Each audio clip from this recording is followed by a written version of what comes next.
Hi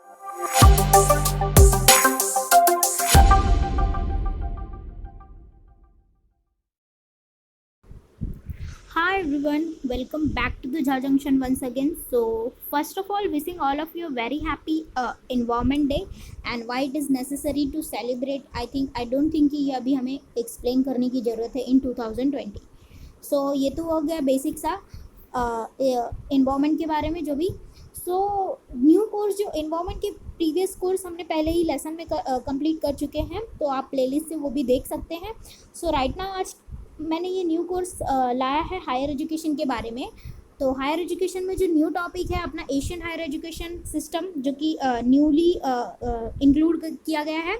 और उसके बाद जो भी अपना ब्रिटिश पीरियड से लेके जो राइट नाउ जो भी कमीशन फॉर्म हुए after independence and pre independence के जो भी पीरियड थे, तो उन सब के बारे में हम लोग डिटेल में इस कोर्स में डिस्कस करने वाले हैं. सो ये हो गया बेसिक सा इंट्रोडक्शन. तो स्टार्ट करते हैं. एशियन हायर एजुकेशन से स्टार्ट करेंगे और फिर हम मैंने कहा ना कि हम लोग आएंगे जो वेरियस कमीशन थे ब्रिटिश पीरियड से लेकर अब तक के. तो देखते हैं. तो ये देख रहा है, ये क्या कहते हैं, तक्षशिला है, विक्रमशिला है, देन नालंदा, ओके, वल्लभी. तो ये these are the various universities which existed in the Asian period, जहाँ पे क्या होता था, एजुकेशन सिस्टम एग्जिस्ट करता था बुद्धिस्ट के एरा में और ये अपना वैदिक पीरियड में. ओके, सो ये हुआ. तो स्टार्ट करते हैं. चलो देखते हैं नेक्स्ट स्लाइड. यहाँ पे देखते Asian education system in India focused on holistic development of the individual by taking care of both the inner and outer self, the system of the moral, physical, spiritual and intellectual aspect of the life. तो Asian higher education में कहाँ पे emphasis पे किया जाता था? Emphasis पे किया जाता था किसी भी स्पिरिचुअल ब्लिस पे, इंटेलेक्चुअल एस्पेक्ट पे, जो क्या हो सके कि एक सेल्फ कॉन्शियसनेस लाइफ को क्या कर सके, डिफाइन कर सके. ओके, जो अभी का सिस्टम है अर्न एंड लर्न, फिर लर्न फिर अर्न, ऐसा कुछ नहीं था. ओके, फॉर मनी मेकिंग नहीं था. वहाँ पे जो एजुकेशन का सिस्टम था वो कैसा था, एजुकेशन का सिस्टम एग्जिस्ट करता था फॉर दी क्या कहते हैं, सेल्फ रियलाइजेशन के लिए. The concept called as humility, truthfulness, discipline, self reliance, respect for all the creation. तो ये सब सारी चीज़ें वहाँ पे वैल्यू इम्पार्ट किया जाता है. तो value education was most important component of the Asian higher education system. So देखो, पहले इसे तो दो भाग में बांटा गया था. पहले हम लोग देख लेते. तो एक तो अपना था वैदिक एज, ठीक है, वैदिक पीरियड था. फिर बुद्धिस्ट पीरियड है. Okay, Buddhist. तो वैदिक पीरियड में, वैदिक पीरियड क्या था, ये अपना क्या कहते हैं 1500 हाँ बिफोर क्राइस्ट से लेकर टू 1000 बिफोर क्राइस्ट. ठीक है, तो ये अर्ली वैदिक पीरियड. एंड उसके बाद जो भी 1000 बिफोर क्राइस्ट से लेके 500 बिफोर क्राइस्ट तक, तो वो क्या था कि लेटर वैदिक पीरियड. तो ये हो गया इसका. और फिर उसके बाद बुद्धिस्ट पीरियड जो अपना सेंचुरी में स्टार्ट हुआ था, तो ये हो गया. सो फर्स्ट देखते हैं. तो ये हमने पढ़ा. Now the Asian system of the education was the education of the Vedas, Brahmanas, Upanishad and धर्म सूत्रस. कहने का मतलब कि जो भी वहाँ पे मैंने कहा था ना वैल्यू एजुकेशन पे इम्पार्ट किया जाता था. तो किस कौन कौन सी चीज़ें पढ़ाई जाती थी, यही कॉमर्स, आर्ट्स, ये सब नहीं. क्या पढ़ाया जाता था, वेदास पढ़ाया जाता था, ब्राह्मणास पढ़ाया जाता था, उपनिषद. वेदास मतलब ये जो 4 अपने वेद है, ऋग्वेद, यजुर्वेद, सामवेद एंड अपना अथर्ववेद. ठीक है, और फिर सिस्टम मैकेनिज्म होता था.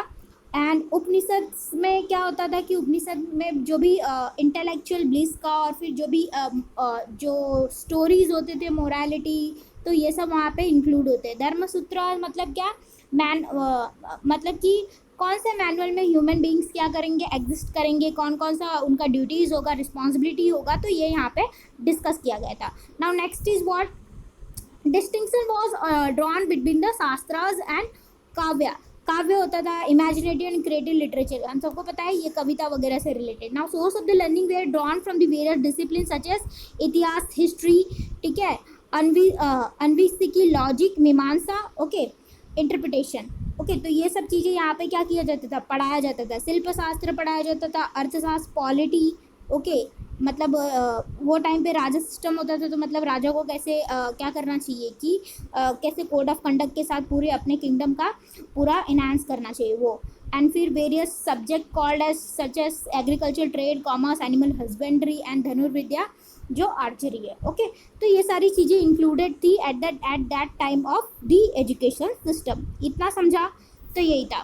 तो फर्स्ट तो अपने को ये याद रखना है, पहले क्या वैल्यू एजुकेशन था कि जहाँ पे फिलॉसफी वगैरह पे, अपना स्पिरिचुअल नॉलेज पे क्या किया जाता था, एम्फेसिस पे किया जाता था। ओके, सो वहाँ पे ये सारे सब्जेक्ट्स पढ़ाए जाते थे।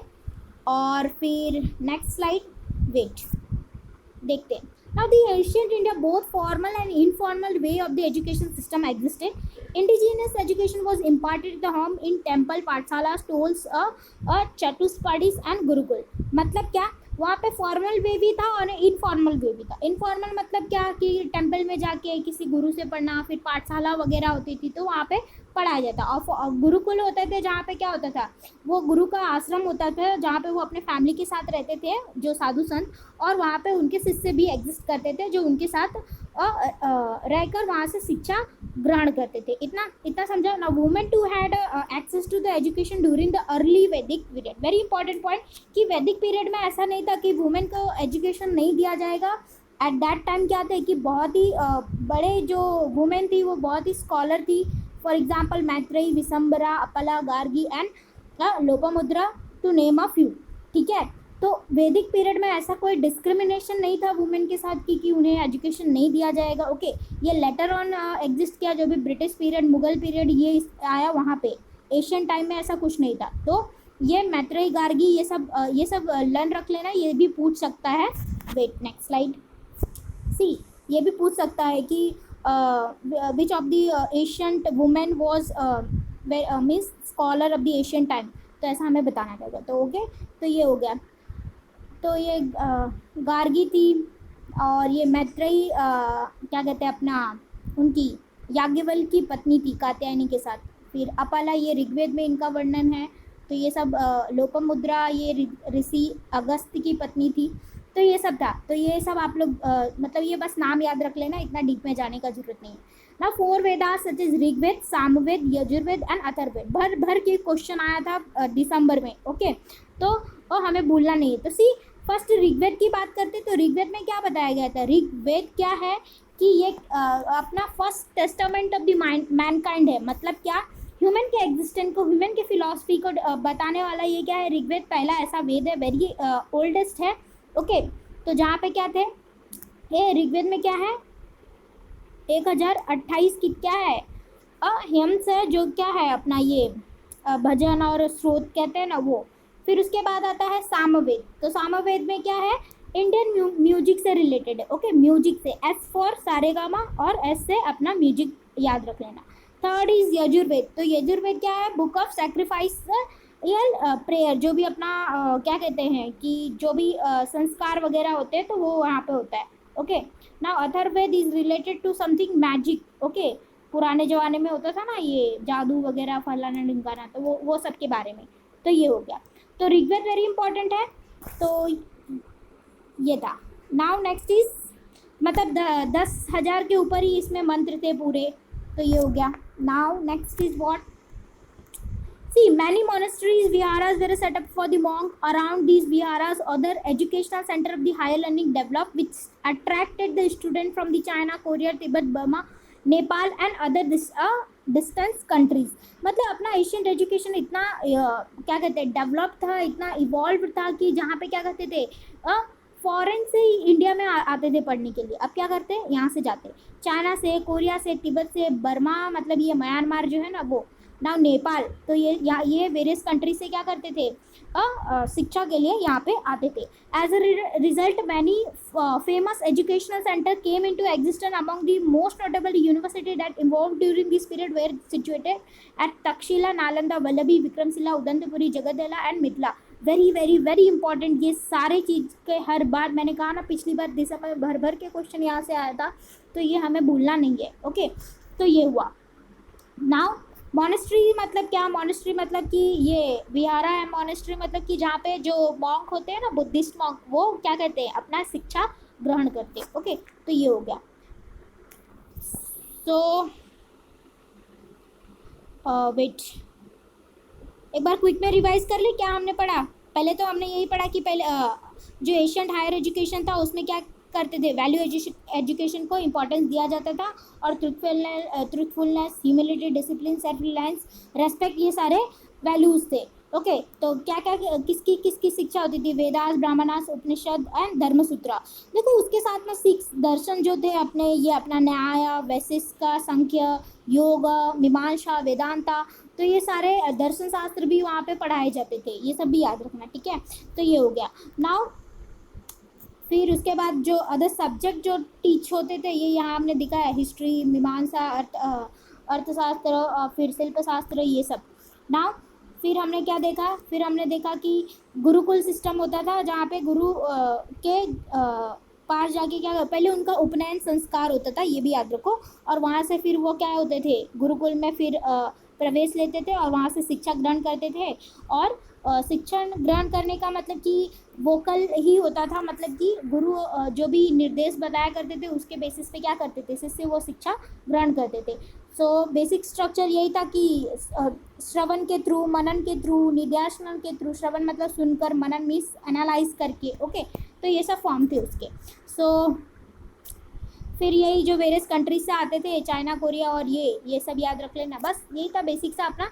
So question of the day ये है कि हमने क्या पढ़ा इस लेसन से, तो ये इसका आंसर आप लोग मुझे क्या करोगे, कमेंट सेक्शन में बताओगे। Which of the following Veda is important for the music, music के लिए कौन सा वेद इंपॉर्टेंट है, first Rigveda, second Yajurveda, third Samaveda and fourth Atharvaveda. तो इसका राइट आंसर आप लोग क्या करोगे, मुझे कमेंट सेक्शन में बताओगे। आई होप आपको ये पूरा लेसन समझ में आया रहेगा। सो नेक्स्ट लेसन में हम लोग तक्षशिला एंड विक्रमशिला के बारे में पढ़ेंगे, वेरी इंपॉर्टेंट। मैंने पहले कहा कि एक भी, even Nadia is very important, Udantapuri is very important, Vallabhi is very important. ऐसा नहीं कि वो छोटा है तो उसको स्किप कर देंगे, नहीं, कई बार एक एक मार्क्स अपना इंपॉर्टेंट है। तो इसका आंसर आप लोग मुझे दीजिएगा। Till than happy learning. And one more thing कि इन्वायरमेंट डे जो अभी अपना हुआ है आज, तो इसका थीम भी आप लोग देख लेना, बहुत सारे वीडियोस आए रहेंगे। तो इस बार का थीम था टाइम फॉर दी नेचर, तो ये भी एक लर्न रख लेना आप लोग, तो क्या पता पूछ दे, ठीक है। तो ये हो गया। प्रीवियस ईयर में क्या था, एयर पोल्यूशन, उसके प्रीवियस इरेज जो प्लास्टिक था वो था, तो ऐसा। सो thanks for the watching this video. Till then, happy learning and thank you very much.